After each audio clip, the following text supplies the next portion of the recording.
నమస్తే, నేను Kavitha. Welcome to I Dream News and నిజాలు. ఇరాన్ మీద యుద్ధానికి దాడికి సంబంధించి అమెరికా అధ్యక్షుడు డొనాల్డ్ ట్రంప్ రోజుకొక ప్రకటన చేస్తున్నారు. మొదటగా 48 గంటల గడువు విధించి ఆ తర్వాత 5 రోజుల డెడ్లైన్ విధించిన తర్వాత ఇరాన్కు చెందినటువంటి ఒక ఉన్నత స్థాయి అధికారితో, కీలక వ్యక్తితో చర్చలు జరుపుతున్నాను అని చెప్పిన డొనాల్డ్ ట్రంప్ ఇప్పుడు సరికొత్తగా ఇరాన్ నుంచి అతిపెద్ద గిఫ్ట్ వచ్చింది అనేటువంటి మాట కూడా చెప్తున్నారు. అయితే ఇరాన్, ఇజ్రాయెల్ కన్ఫ్యూజన్కి లోనవుతున్నాయి. బట్ డొనాల్డ్ ట్రంప్ చేస్తున్నటువంటి గేమ్ ప్లాన్ ఏంటి, తన స్ట్రాటజీ ఏంటి, లేకుంటే ఇదంతా కేవలం మైండ్ గేమ్లో భాగంగానే జరుగుతోందా? మనతో పాటుగా ఉన్నారు సీనియర్ జర్నలిస్ట్ సురేష్ కొచ్చాదిల్ గారు. సార్ నమస్తే. సో రోజుకొక స్టేట్మెంట్ అనాలా, గంటకొకటి మారుతోంది అంటారా మీరు? యాక్చువల్లీ ఇది ఒక జోక్ లాగా మారిపోయింది. ఎందుకంటే ఇప్పుడు ఒక అమెరికన్ ఛానల్ అన్నారు ట్రంప్తోనే మాట్లాడుతున్నారంట. ఓకే, ఎందుకంటే ఎవరు లేరు అటువైపు. ముందు వీళ్ళు అన్నారు Jared Kushner and Steve Witkoff మాట్లాడుతున్నారు ఇరానియన్స్తో అన్నారు. ఇరానియన్ టాప్ లీడర్షిప్లో ఒకరు అన్నారు. వాళ్ళ దగ్గర ఉన్న టాప్ లీడర్షిప్లో ముగ్గురు ఉన్నారు ఇప్పుడు. ఒకటి ప్రెసిడెంట్, వాళ్ళ speaker of parliament and supreme leader. దీంట్లో ముస్తఫా ఎక్కడ కనిపించట్లేదు. ప్రెసిడెంట్ కూడా మాట్లాడలేదు. ఆయన దీనికన్నా ముందు ఒకసారి మీకు గుర్తుంటుంది, నాకు ఆయన మీద డౌట్ ఉంది యాక్చువల్లీ. పక్కన రాష్ట్రం మీద బాంబులు వేసినప్పుడు ఆయన అపాలజైజ్ చేసిండు. I think it is Day 4 or Day 5. Saudi Arabia వాళ్ళకి ఫోన్ చేసి వీఆర్ సారీ, మీ మీద జరిగిన ఈ తప్పైంది, ఇంకా చేయం ఇప్పుడు నుంచి చెప్పారు. ఇమ్మీడియట్గా ఆయన హాఫ్ అన్ అవర్లో ఆయన స్టేట్మెంట్ విత్డ్రా చేయాల్సి వచ్చింది. ఇరాన్ రెవల్యూషనరీ గార్డ్స్ ఆయనకు ఒక వార్నింగ్ ఇచ్చి ఉంటారు. ఇమ్మీడియట్లీ విత్డ్రా చేసుకున్నాడు ఆ స్టేట్మెంట్. సో ఆయన కూడా కాదు ఇప్పుడు.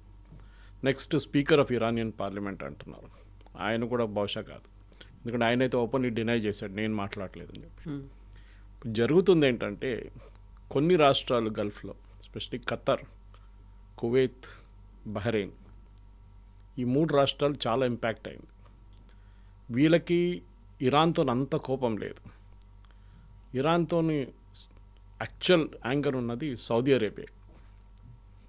దీనికన్నా ముందు కూడా ఇరాన్ కాకుండా హూతీల మీద ఒక అరబ్ కంట్రీ మీద దాడి చేసిన ఫస్ట్ అటాక్ ఒక 3 సంవత్సరాల ముందు సౌదీ అరేబియా హూతీల మీద అటాక్ చేశారు. ఇండైరెక్ట్లీ ఇరాన్ అటాక్ చేసినట్లే. So Saudi Arabia prince Mohammed bin Salman ఇవాళ న్యూయార్క్ టైమ్స్ ఆర్టికల్, ఆ న్యూయార్క్ టైమ్స్లో పబ్లిష్ చేస్తే అది కొంచెం క్రెడిబిలిటీ ఉండాలి దానికి. ఈ యుద్ధం ఆగిపోతుంది, యుద్ధం అయిపోయింది, మనం వీళ్ళని మాట్లాడుతున్నాం, టాక్స్ నడుస్తుంది, we will wind down the war అని ట్రంప్ చెప్తున్నప్పుడు కూడా ఆల్మోస్ట్ 6,000 మంది నుంచి 8,000 మంది మెరీన్స్ని తెప్పిస్తున్నారు యుఎస్ గల్ఫ్కి, మిడిల్ ఈస్ట్కి. ఎందుకు? మీరు యుద్ధం ఆగిపోతే మళ్ళీ ఎందుకు తీసుకొస్తున్నారు వారిని? If you having very good talks, మేము ఇది ర్యాపప్ చేస్తాం అది అన్నప్పుడు ట్రంప్ లేదు. న్యూస్ ఏంటంటే న్యూయార్క్ టైమ్స్లో Saudi Arabian prince Mohammed bin Salman ఆయనకి విసుకొచ్చి లాస్ట్లో అన్నారంట ట్రంప్ దగ్గర, once and for all Iran finish చేసేసేయండి, ఎంత డబ్బులు కావాలంటే మేము ఇస్తాం మీకు, money is not a criteria.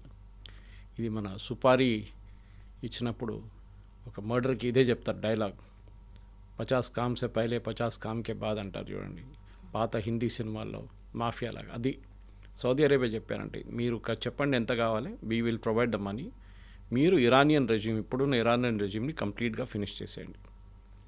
ఇది సపోర్ట్ చేస్తున్న ఇంకొక రాష్ట్రం ఇజ్రాయెల్ కూడా ఇదే కావాలి. ట్రంప్ ఏమంటున్నారంటే అక్కడ ఒక రెజ్యూమ్ చేంజ్ జరిగింది. సో మనందరూ సర్ప్రైజ్ అయిపోయాం, ఎట్లా జరిగింది రెజ్యూమ్ చేంజ్? అక్కడ మేము టాప్ లీడర్షిప్ని అందరినీ కొట్టేశాం, కానీ ఇంకొక టాప్ లీడర్షిప్ పైకి వచ్చింది, వాళ్ళు ఇప్పుడు ఆ దేశం నడుపుతున్నారు. అట్లా కూడా ఉందా? ఎందుకంటే సుప్రీం లీడర్ మళ్ళీ టాప్ లీడర్ అయిపోయారని అంగీకరిస్తున్నారా ట్రంప్? రెజ్యూమ్ చేంజ్ కాదని ఇప్పుడే అగ్రీ చేసుకున్నారు ఆయన. ఎందుకంటే ఇనిషియల్ మొదలైనప్పుడు ఫస్ట్ కండిషన్ ఆయన ఏం పెట్టినంటే, ఒకటి యురేనియం ఉండే, రెండవది అక్కడ ఎవరు లీడర్గా ఉండాలని మేము డిసైడ్ చేస్తామని చెప్పారు. మీకు గుర్తుంటుంది, నేనే ఇంటర్వ్యూ చేస్తాను, నేనే ఇంటర్వ్యూ బోర్డ్ చైర్మన్ అని చెప్పిన మనిషి, అపాయింట్ చేసేది నేనే అని చెప్పి మనిషి ఇప్పుడు దాని గురించి మాట్లాడలేదు. రెజ్యూమ్ చేంజ్ జరిగింది ఆల్రెడీ. ఈయన అన్నీ చెప్పుకుంటూ వెళ్తాడు. ఎందుకంటే అమెరికాలో నిన్న ఆయన కాన్స్టిట్యున్సీలో ఒక ఎలక్షన్ జరిగింది. మీరు దాని రిజల్ట్ మీకు తెలిసి ఉంటుందో లేదో కానీ ఒక మన దగ్గర ఒక అసెంబ్లీ ఎలక్షన్ జరిగినట్లు వాళ్ళ దగ్గర మారాలాగో ఈయన ఉన్న ఫ్లారిడాలో ఉన్న మారాలాగో ఏరియాలో ఉన్న ఆ కాన్స్టిట్యువెన్సీలో నిన్న ఒక ఎలక్షన్ జరిగింది. అక్కడ లాస్ట్ 4 సార్లు రిపబ్లికన్స్ గెలిచారు. ట్రంప్ అక్కడ ఆయన నేషనల్ లెవెల్లో ప్రెసిడెంట్గా ఎలక్ట్ అయినప్పుడు 11 పాయింట్ లీడ్ ఉంది ఆయనకి అక్కడ ఆ కాన్స్టిట్యున్సీలో. నిన్న అక్కడ డెమోక్రాట్స్ గెలిచారు. అదొక పెద్ద న్యూస్. ఎందుకంటే ఒక రిపబ్లికన్ స్ట్రాంగ్ హోల్డ్, ప్రెసిడెంట్ ఇల్లు, ప్రైవేట్ హౌస్ ఉన్న ఆ ప్లేస్లో కూడా డెమోక్రాట్స్ గెలిచారంటే అక్కడున్న ప్రజలకి ఎంత వ్యతిరేకత చూడండి. మన నేషనల్ ఒపీనియన్ పోల్ పక్కన పెడతాం. నిన్న వచ్చిన పోల్ ప్రకారం ట్రంప్కి ఈ యుద్ధానికి సపోర్ట్ ఉన్నది 35% అంతే. మనం అనుకుంటాం 30% కూడా ఉంది కదా అనుకుంటాం. అది యాక్చువల్లీ ఏంటంటే ట్రంప్ మాగా సపోర్టర్స్ ఉంటారు. వాళ్ళకి ఇరాన్ మొత్తం ధ్వంసమైపోయింది, ఇరాన్ సరెండర్ చేశారంటే ట్రంప్ చెప్తే వాళ్ళు బిలీవ్ చేస్తారు. అట్లాంటి క్రౌడ్ అది.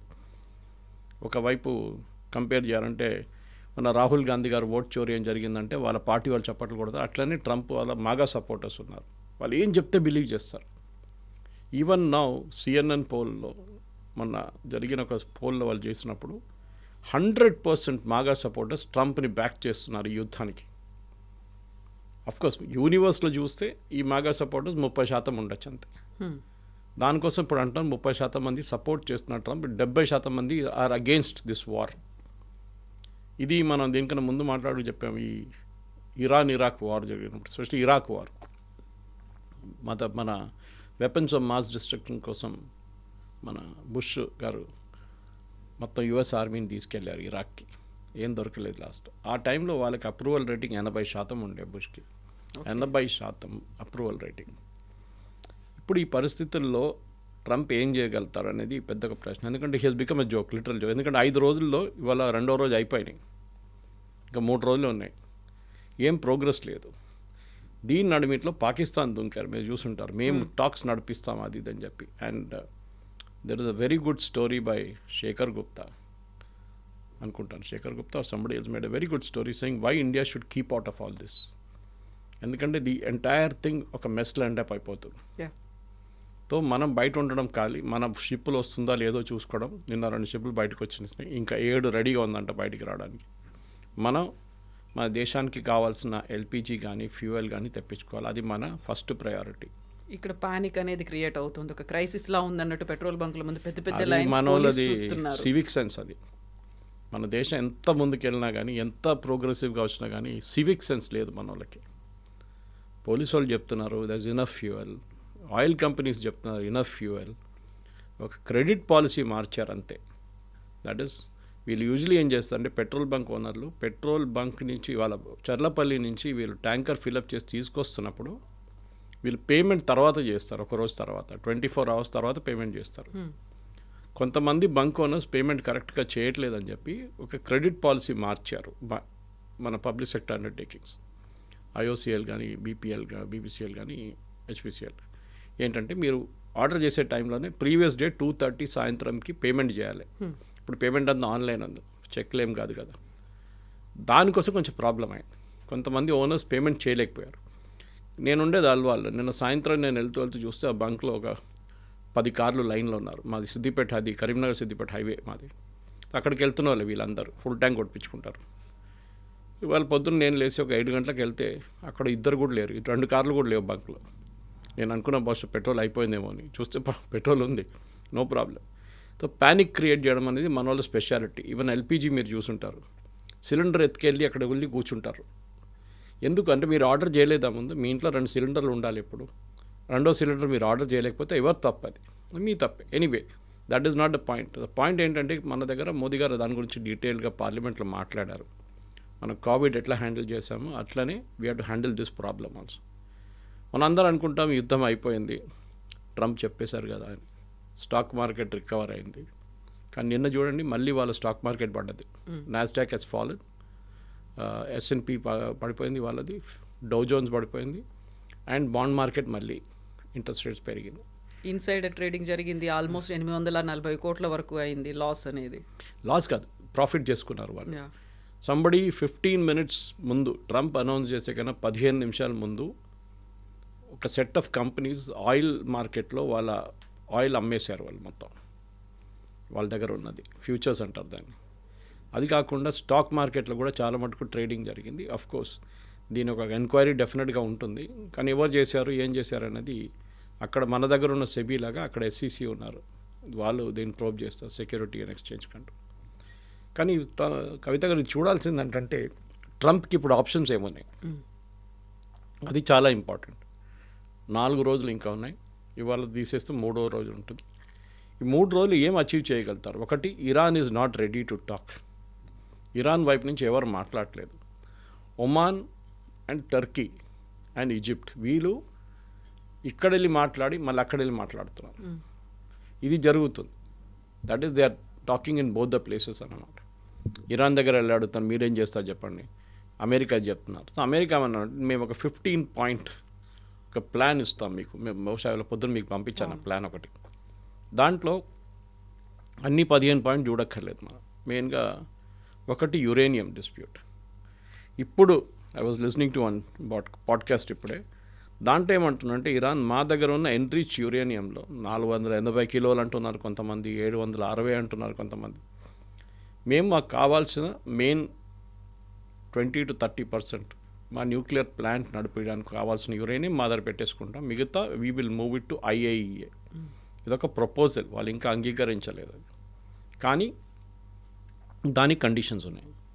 వీళ్ళేమంటున్నారు మా దగ్గర యురేనియం మేము ఎందుకు పెట్టుకుంటున్నాం, మేము why are we trying to develop nuclear weapons, మేము ఎందుకు న్యూక్లియర్ వెపన్స్ తయారు చేయబోతున్నాం. మా మీద ప్రతి 6 నెలలకు ఒక దాడి జరుగుతుంది, ఇజ్రాయెల్ వచ్చి కొడతారు, లేకుంటే US వచ్చి కొడుతున్నారు. మాకు ఒక గ్యారంటీ ఇవ్వండి మీరు, that we will not attack you. అప్పుడు మేము ఈ ప్రోగ్రామ్ని కోల్డ్ ఫ్రీజ్లో పెట్టేస్తాం. ఇంకా మాకు మీ మీద నమ్మకం లేదు, మీరు ఏదో ఒక రోజు మళ్ళీ ఇదే మొదలు పెడతారు. So cold we'll put it and freezer right now, మేమేం చేయకుండా. బట్ దానికి అగ్రీ చేసినప్పుడు కూడా నమ్మకం ఉండదు కదా, ఎప్పుడైనా అటాక్ చేయొచ్చు, అదే ప్రాబ్లం. రెండవది, ఇరాన్ది అన్నిటికంటే మోస్ట్ అఫెన్సివ్ కేపబిలిటీ వాళ్ళ మిసైల్స్. మీరు చూసుంటారు, ఇప్పుడు కాదు, దీనికన్నా ముందు జరిగిన 12 Day వార్లో కూడా చాలా మటుకు ఇజ్రాయెల్ని కొట్టారు, ఇప్పుడు కూడా కొడుతున్నారు ఇజ్రాయెల్ని. డిమోనాని కొట్టారు, టెల్ అవీవ్ కొట్టారు, అలస్కా మాస్ దగ్గర కొడుతున్నారు. ప్రతి చోట్ల ఇజ్రాయెల్ ఎక్కడ కావాలంటే అక్కడ కొడుతున్నారు. డీగో గాషియాన్ని కూడా ట్రై చేశారు మొన్న US బేస్ని. అంటే ఇరాన్ దగ్గర కేపబిలిటీ ఉంది. వాళ్ళు ఏమంటున్నారంటే US ఇన్సిస్ట్ ఏం చేస్తున్నారు, మీ దగ్గర ఉన్న మిసైల్ కేపబిలిటీ డిస్టెన్స్ ఒక కంట్రోల్ పెట్టాలి, మీరు ప్రొడక్షన్ నంబర్స్ తగ్గించాలి. మీరు 50,000 1,00,000 మిసైల్స్ తయారు చేసుకొని పెట్టుకోలేరు, మీకు అలో చేయం. ఇరాన్ ఏమంటున్నారంటే అది మా డిఫెన్స్, అది మా దగ్గర ఉన్నది ఒకటే, మా మీద దాడి చేసిన వాళ్ళ మీద కొట్టడానికి మా దగ్గర అది, మీరు అది తీసేస్తే మాకేముంటుంది. ఓకే, ఇదొకటి. మూడవది వీళ్ళ డ్రోన్ తయారు చేయడం కూడా కాదు, డ్రోన్ మీరు ఎక్స్పోర్ట్ చేయకూడదు. రష్యా ఇప్పుడు చాలా మటుకు యుక్రెయిన్ వ్యతిరేకంగా వాడుతున్నదంతా ఇరానియన్ డ్రోన్స్, షహీద్ 316 ఈ డ్రోన్లు వాడుతున్నారు. మీరు ఎక్స్పోర్ట్ చేయకూడదు, మీరు కావాలంటే ఇంటర్నల్లీ మీద తయారు చేసుకోండి. You cannot sell it to Russia or any other country. నాలుగోది అఫ్కోర్స్ వాళ్ళ యురేనియం కెపాసిటీ నుంచి వాళ్ళు మాట్లాడుతున్నారు. రెజ్యూమ్ చేంజ్ గురించి మాట్లాడుతున్నారు. రెజ్యూమ్ చేంజ్ ఇరాన్ అగ్రీ చేయరు. ఒక టైంలో ఒక ఆపర్చునిటీ ఉండే, కానీ అది పోయింది ఆపర్చునిటీ. ఇప్పుడు ట్రంప్ ఒక టైంలో ఈ యుద్ధం మొదలయ్యే ముందన్నారు, help is on the way, మీరందరూ రోడ్డు మీదకి రండి, వచ్చి రెజ్యూమ్ చేంజ్ చేద్దాం. కానీ హెల్ప్ రాలేదు.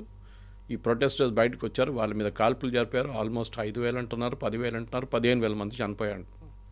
వాళ్ళు ఇప్పుడు ట్రంప్ని బిలీవ్ చేయరు. యుఎస్లో ఉన్న ప్రజలు కాదు, ఈవెన్ ఇరానియన్స్ ట్రంప్ని బిలీవ్ చేయరు. ఎందుకంటే ట్రంప్ చెప్పిన మాటకి విలువ లేదని వాళ్ళకి తెలుసు.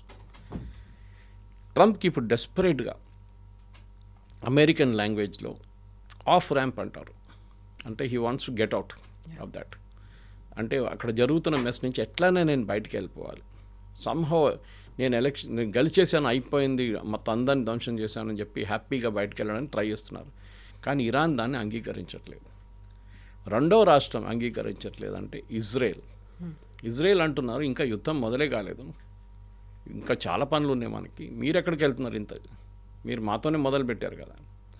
నిన్న ఈ యుద్ధం గురించి ఒక డిస్కషన్లో ప్రెసిడెంట్ ట్రంప్ పక్కన మన Steve Hegseth, secretary of defence actually secretary of war, Trump ఏమన్నారంటే మాట్లాడుతూ టిపికల్ ట్రంప్ లాంగ్వేజ్లో యాక్చువల్లీ యుద్ధం మొదలైంది మేము అనుకున్నాం కానీ స్టీవ్ నువ్వే చెప్పావు కదా మనం యుద్ధం స్టార్ట్ చేయాలని అన్నారు.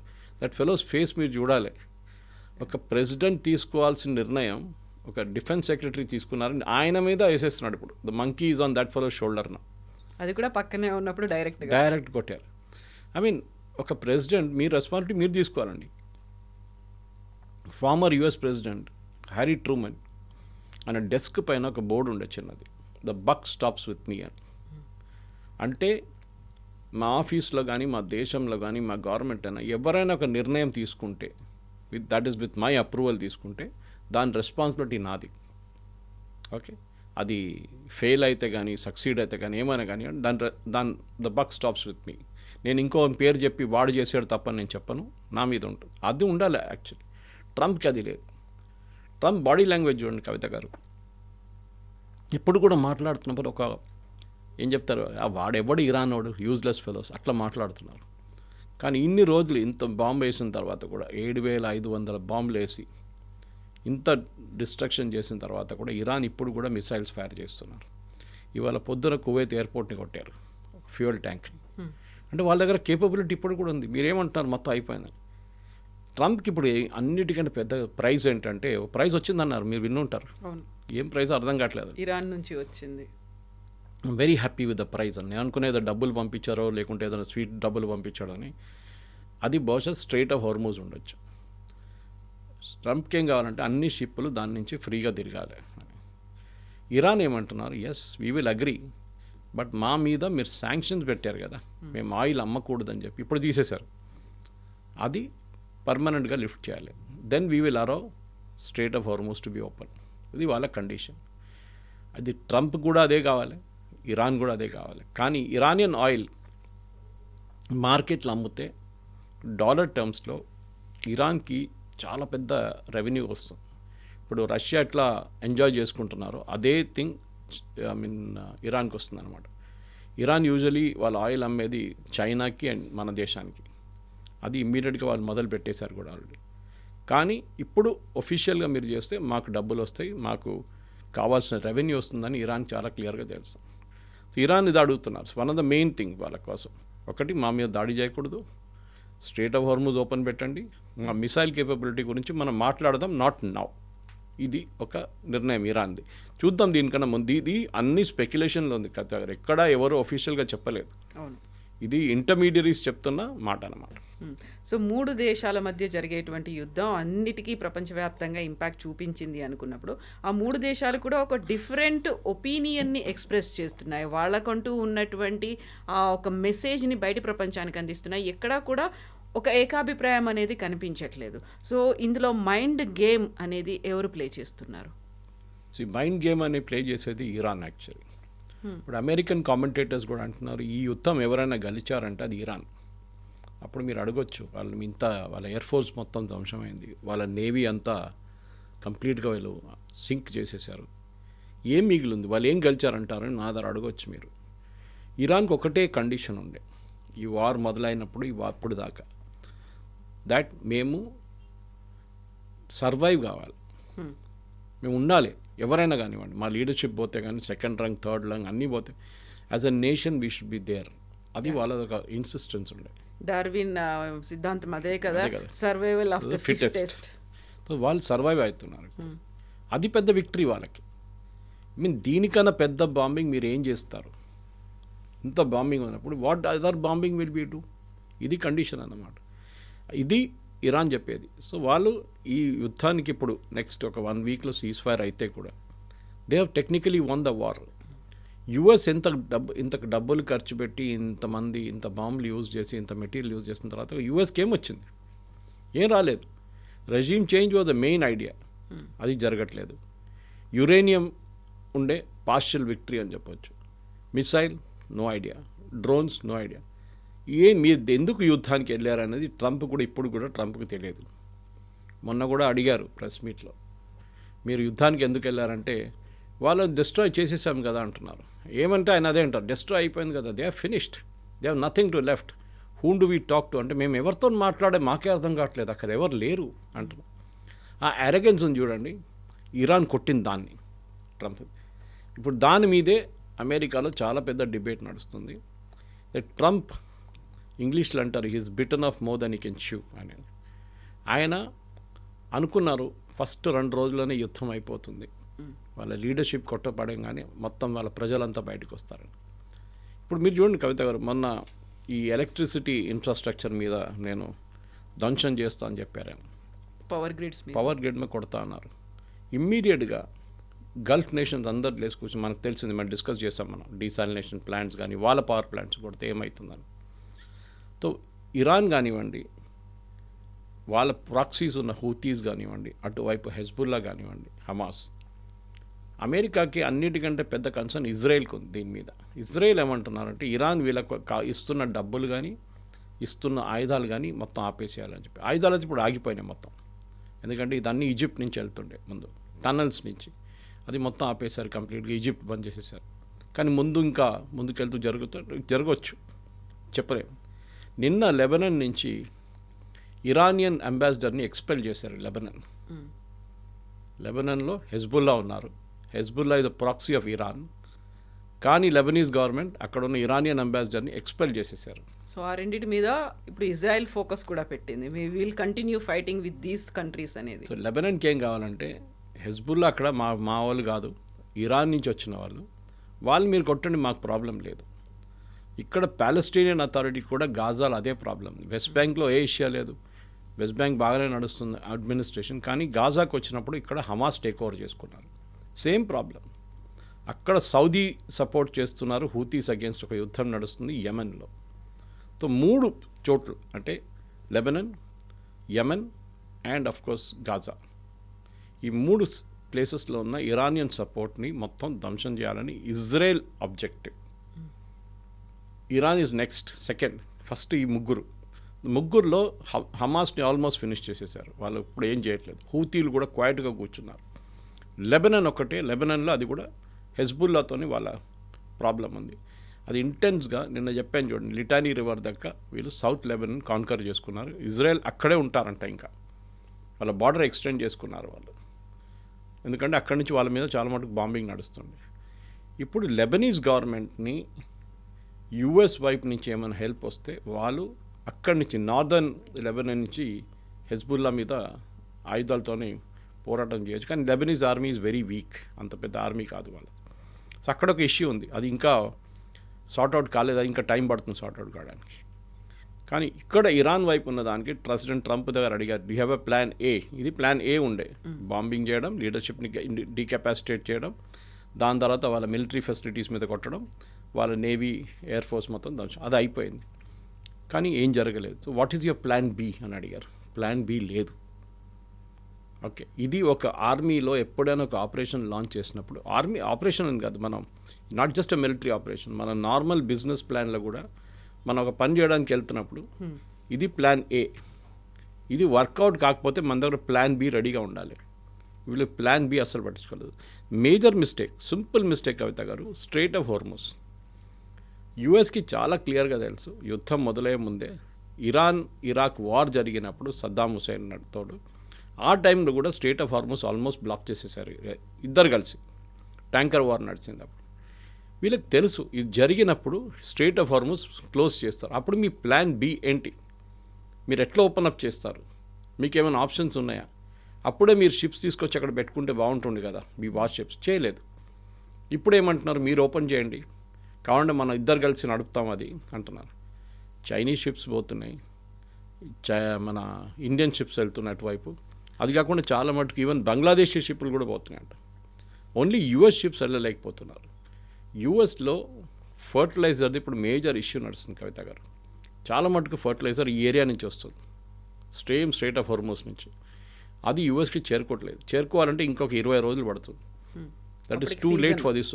అప్పటికి సీజన్ అయిపోయింది, సోయింగ్ సీజన్ అయిపోతుంది. అక్కడ పెద్ద ఒక టెన్షన్ నడుస్తుంది. ప్రెసిడెంట్ ట్రంప్ దానికే ఇరాన్ క్లియర్గా చెప్పారు చూడండి, మేం టాక్స్ నడపట్లేదు, మా వైపు నుంచి ఎవరు మాట్లాడలేదు.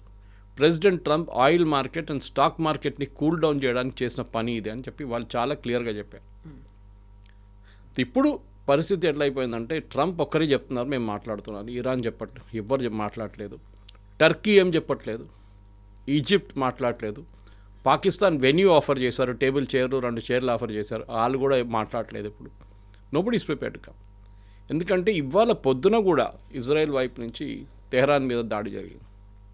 అంటే యుద్ధం ఎక్కడ ఆగిందండి, అది అర్థం కావట్లేదు. అదే అంటున్నారు ఇరాన్, యుద్ధం ఎక్కడ ఆగింది? మీరే అన్నారు ఆగిపోయింది, మేము 5 రోజుల దాకా మీ మీద దాడి చేయమనగానే మళ్ళీ మా మీద దాడి చేస్తున్నారు మీరు. What has stop? Nothing has stopped. అదొక పెద్ద ఇష్యూ ట్రంప్కి ఉంది. కొంతమంది అంటున్నారు బెంజమిన్ నెటన్యాహు బహుశా ట్రంప్ మాటల్ని పట్టించుకోవట్లేదని. అది ఉండొచ్చు, కానీ వితౌట్ యుఎస్ సపోర్ట్ ఇజ్రాయెల్ ఏం చేయలేరు. ఒకటి ఆయుధాలు, నెక్స్ట్ ఇంటెలిజెన్స్, మూడవది సపోర్ట్. ఇప్పుడు ట్రంప్ ఏమంటున్నారంటే ఇవాళ పొద్దున ఒక అమెరికన్ ఛానల్లో one of the political commentators అదే అన్నాడు, ట్రంప్ పాసిబ్లీ నెటన్యాహుని పిలిచి ఒక లెక్చర్ ఇస్తారు, క్లాస్ తీసుకుంటారు, నాకు యుద్ధం ఆపాలి మీరు కూడా ఆపాలని చెప్తే అప్పుడు ఒక ఫ్రిక్షన్ పాయింట్ అక్కడ రావచ్చు. నెటన్యాహు అంటారు సారీ వార్ ఇంకా కాలేదు, నాకు ఇంకా 3 వారాలు కావాలి, అక్కడ లెబనన్ ఇక్కడ ఇరాన్ వీళ్ళిద్దరిని ట్యాకిల్ చేసుకుంటే కూడా నేను యుద్ధం ఆపను, అమెరికాకేమో ఇప్పుడే యుద్ధం ఆపాలి, ఈ వీక్ ఆగిపోవాలని. దాంట్లో ఒక ఇంట్రెస్టింగ్ మాట ఏమొచ్చిందంటే కాకపోతే దీనికన్నా ముందు Jared Kushner and Steve Witkoff మాట్లాడినప్పుడు యుఎస్ వైపు నుంచి జెనీవాలో ఒమాన్ ఫారెన్ మినిస్టర్ అన్నారు, దాంట్లో బ్రిటిష్ ఫారెన్ మినిస్టర్ ఒక వాళ్ళ టీం నుంచి ఒక మెంబర్ ప్రెజెంట్ ఉన్నారు. నాకు అర్థం కాదు వాళ్ళు ఎందుకు వచ్చారని, కానీ ఆయన కూడా మీటింగ్లో ఉన్నారు ఒఫీషియల్గా. ఆయన ఏమన్నారంటే ఇరాన్ ఇప్పుడు చెప్తున్న అన్నీ అప్పుడు అగ్రీ చేశారంట. యురేనియం గురించి అగ్రీ చేశారు, మిసైల్ క్యాప్ గురించి అగ్రీ చేశారు, డ్రోన్ ప్రొడక్షన్ గురించి అన్నీ అగ్రీ చేశారంట. యుద్ధం అక్కర్లేదు, అక్కడే ఆగిపోతుండని. ఇప్పుడు అదే మాటలు మళ్ళీ మాట్లాడుతున్నారు. ద ఒమానీస్ వాళ్ళు ఫెడప్ అయిపోయారు లాస్ట్లో. ఒమాన్ ఫారెన్ మినిస్టర్ అన్నారు కూడా, 2nd or 3rd day of the war he said we had an agreement in place. మీరు ఎందుకు వెళ్ళారు యుద్ధానికి? ఎందుకు వెళ్ళారంటే అక్కడ ఒక ఛాన్స్ దొరికింది వీళ్ళని కొట్టడానికి, ఖమేనీ అండ్ కంపెనీని, దానికోసం వెళ్ళారు, యుద్ధానికి వెళ్ళలేదు. వాళ్ళు డీకెపాసిటేషన్కి వెళ్ళారు లీడర్షిప్ని, కానీ యుద్ధంగా మారిపోయింది అది. ఇప్పుడు వీళ్ళేమంటున్నారంటే we don't trust Jared Kushner or Steve Witkoff, మాకు వీళ్ళతో ఇద్దరితో మాకు పని లేదు. కొత్తగా మీరు యుఎస్ ప్రెసిడెంట్ జేడీ వ్యాన్స్ని ఎప్పుడైనా చూసారా లాస్ట్ 2-3 వారాలు? అస్సలు కనిపించట్లేదు, ఆయన ఎక్కడున్నారో తెలియదు. మార్కో రూబియో మీకు కనిపించారు ఎక్కడైనా? వీళ్ళిద్దరు చాలా పవర్ఫుల్ మనుషులు, ఒకటి వైస్ ప్రెసిడెంట్, ఒకరు ఇంకొకరు సెక్రటరీ ఆఫ్ స్టేట్. అక్కడ మీకు కనిపిస్తుంది ఓన్లీ స్పీట్ హెస్గెత్, president Trump, Kushner, Witkoff and ఒకరోజు ఈమె కనిపించింది మన ఇంటెలిజెన్స్ చీఫ్, అంతే, ఇంకా ఎవ్వరు కనిపించట్లేదు. సో వై అని ఇప్పుడు మాట వచ్చింది. సో ఐ బిలీవ్ అమెరికాలో కూడా ఏమంటున్నారంటే జేడీ వాన్స్ చెప్పారంటే యుద్ధానికి వెళ్ళకండి, it will land up in a mess. లోకం మొత్తం ఇంపాక్ట్. ఇండోనేషియా ఎమర్జెన్సీ డిక్లేర్ చేశారండి, ఆలోచించండి. నిన్న మనం మాట్లాడాం వాళ్ళు ఎన్ని రోజులు పెట్రోల్ ఆపేస్తున్నారు, శ్రీలంకలో 15 లీటర్ ఇస్తున్నారు అని చెప్పేసి. మన దగ్గర మీరు లైన్లు ఉందండి, కానీ ఇక్కడ అవైలబిలిటీ ఉంది కదా, అక్కడ ఎమర్జెన్సీ డిక్లేర్ చేసేస్తున్నారు వాళ్ళు. అక్కడున్న క్యాబ్ డ్రైవర్స్కి క్యాష్ ఇస్తున్నారు బతకడానికి. పెట్రోల్ లేవు, డీజిల్ లేవు, మీరు డబ్బులు తీసుకోండి, ఎందుకంటే మీకు ఫ్యామిలీ నడిపియాలి కదా, మీకు ఇన్ని $1 ఇస్తాం ప్రతి వారం అని చెప్పి డబ్బులు ఇస్తున్నారు. దేశం మొత్తం ఆగిపోయింది, ఆలోచించండి. మనకు ఆ ప్రాబ్లం లేదు, ఇక్కడ కూడా ట్రాఫిక్ ఆగలేదు. నాకు ఇవాళ కూడా 1.5 గంట తీసుకుంది ఇక్కడ రావడానికి. సో మన దగ్గర ఆ ప్రాబ్లం మన గవర్నమెంట్ ప్రోయాక్టివ్గా చేస్తున్నారు, దాన్ని అప్రిషియేట్ చేయట్లేదా అనేది ఇంకో మాట. మన కొంతమంది పొలిటీషియన్స్ ఎల్పిజి ప్రాబ్లం అని నిన్నటి నుంచి ఎల్పిజి, కమర్షియల్ ఎల్పిజి 50% చేశారు. 25% ఉండే, నిన్నటి నుంచి 50%కి పెంచారు. ఎవరికి ఇవ్వాలి వాళ్ళకి 50% నుంచి వాళ్ళ కెపాసిటీ వాళ్ళ నుంచి వచ్చేస్తుంది. బహుశా నెక్స్ట్ వీక్ నుంచి అది 75 అయిపోతుంది, నార్మల్ సిచ్యువేషన్కి వచ్చేస్తారు. కానీ the problem is very simple. ఇప్పుడు స్టీవ్ విట్కాఫ్ అండ్ కుష్నర్ జరిగిన తర్వాత జేడీ వ్యాన్స్ ఏం చేయగలుగుతారు, అది చాలా పెద్ద ప్రాబ్లం. ఎందుకంటే ట్రంప్ ఈజ్ లుకింగ్ ఫర్, ఇంగ్లీష్లో అంటారు ఫాల్ గై, అంటే వీని తల మీద వేసేస్తాం, వీడు చేసిండు, లేకుంటే నేను మొత్తం యుద్ధం కలిసి అయిపోయి ఉండే, వీడు వచ్చి మొత్తం మెస్అప్ చేసిండని జేడీ వాన్స్ తల మీద వేసారని డౌట్ ఉంది అందరికి ఇప్పుడు. ఎందుకంటే ఇరానియన్స్ విల్ నాట్ అగ్రీ. మీరు ఈ 15 కండిషన్ పెట్టాను చూడండి, దాంట్లో 3 కండిషన్ కూడా వాళ్ళు అగ్రీ చేయరు. అప్పుడు తప్పంతా జేడీ వాన్స్ తల మీద వేసేస్తారు, ఈజ్ ఫెలో, ఈజ్ రెస్పాన్సిబుల్ అని చెప్పి. ట్రంప్ ఏమన్నా పక్కకు జరిగిపోతారు. కానీ మనకి ఇప్పుడు డే 2 ఆఫ్ డే 5, ఇంకా మనకి సాటర్డే దాకా టైం ఉంది, చూద్దాం ఏం జరుగుతుందని. దాన్ని బట్టి we can take a call. ఎందుకంటే రోజుకి మలుపు తిరుగుతుంది, ఎవ్రీ 2 hours ఎన్ని డిఫరెంట్ స్టేట్మెంట్స్ వస్తాయో తెలియదు. తెలియదు, మనం చూస్తున్నాం. ఎందుకంటే ట్రంప్ ఒక మాట ఒక ప్లేస్లో వెళ్ళి ఒక మాట అంటారు, నెక్స్ట్ ప్లేస్లో ఇంకో ఆయన అడ్రస్ చేస్తున్న ఆడియన్స్ మీద ఆయన is playing on the psychology. Exactly. Okay, ఫ్లారిడాలో ఒక మాట అంటారు, మెయిన్లో ఒక మాట మాట్లాడతారు, టెక్సస్కి వెళ్ళి ఇంకో మాట్లాడతారు. సో ఆడియన్స్ మీద ఉంటుంది. మాగా ఆడియన్స్ అనగానే అయిపోయింది యుద్ధం అని వాళ్ళు ఫుల్ అందరు క్లాప్ కొడతారు వాళ్ళు, because they are like that. కానీ ట్రంప్కి తెలుసు దట్ ఈ యుద్ధం మొదలైందే తప్పు, చేసింది start itself was wrong, now ending also will be a mess. Iran అంగీకరించకపోతే ఇరాన్ గెలిచినట్లు అయిపోతుంది యుద్ధం. స్ట్రేట్ ఆఫ్ హార్మూస్ ముందు కూడా వాళ్ళ చేతిలో లేకుండే, అది ఓపెన్ ఉండే, మీరే వెళ్ళి అది ఫోర్స్ చేశారు అక్కడ. ఇప్పుడు మీరే మెరైన్స్ని తీసుకొస్తున్నారు, వాళ్ళు తీసుకొచ్చారు కరెక్ట్. వాళ్ళు ఏం చేస్తారు? వాళ్ళు ఖర్గ్ ఐలాండ్లో వెళ్ళి కూర్చుంటారా? వాళ్ళు స్ట్రేట్ ఆఫ్ హార్మూస్ పెట్రోలింగ్ చేస్తారా? అక్కడ ఒక 50 మంది చనిపోతే యుఎస్ మెరైన్స్ ఎవరు రెస్పాన్సిబిలిటీ? అప్పుడు దాని మీదే నెక్స్ట్ 3 రోజుల్లో డిబేట్స్ రాబోతుంది కదా. సో చూద్దాం ఏమవుతుంది ఈ వీకెండ్ కల్లా. Yes, thank you so very much. Thank you. నిజంగా ప్రస్తుతం ఉన్నటువంటి సమాజం దేనికి ప్రయారిటీ ఇస్తుంది? ఆర్థిక సంబంధాల చుట్టూ మాత్రమే తిరుగుతోంది. మళ్ళీ ఎన్నికలంగానే చాలా విరక్తి కలుగుతాను. మంచి అనిపిస్తుంది కదా, లేడీస్ కూడా ఛాలెంజింగ్ జాబ్స్ చేసినప్పుడు చాలా బాగుంటుంది.